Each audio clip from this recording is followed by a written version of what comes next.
Bonjour à tous, la décision pourrait être rendue aujourd'hui par le tribunal administratif de Besançon. Un recours sera étudié ce matin concernant l'interdiction d'une conférence de l'avocat franco-palestinien Salah Hamouri. Le préfet du Doubs, Rémi Bastille, estime que le risque de trouble à l'ordre public est existant, en évoquant notamment plusieurs débordements lors de précédentes conférences.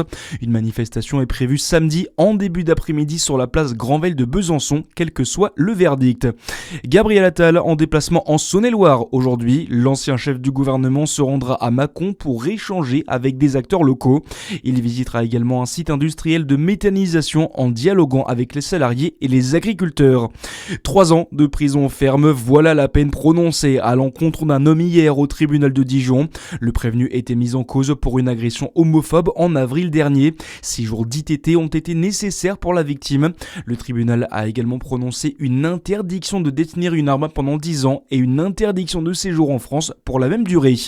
C'est un fléau qui ne cesse de se répéter. Au fil des années, 2 nouveaux dépôts sauvages ont été découverts dans le quartier du Puy à Moret dans le Jura. Des agissements condamnés par la commune. La municipalité rappelle l'interdiction de ces dépôts sauvages en plus d'amendes.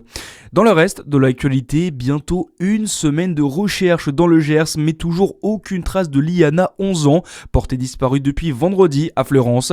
La procureure de la République d'Auch n'a pas souhaité donner de détails hier en conférence de presse sur les investigations en cours, mais elle a en revanche fait de nouvelles révélations sur le profil du suspect mis en examen et écroué, Léoard Dorel. Oui, un suspect au parcours inquiétant. L'homme était déjà visé par 3 procédures impliquant des mineurs avant la disparition de Liana. Le premier signalement remonte à 2017. Il a été effectué par la mère d'une jeune fille de 17 ans qui venait de découvrir que sa fille entretenait une relation avec Jérôme B depuis quelques mois. Une relation consentie selon la jeune fille. La plainte a été classée sans suite. Idem pour une autre plainte déposée cette fois-ci à Béthune pour des faits de viol sur mineur courant 2020, faute d'éléments suffisants.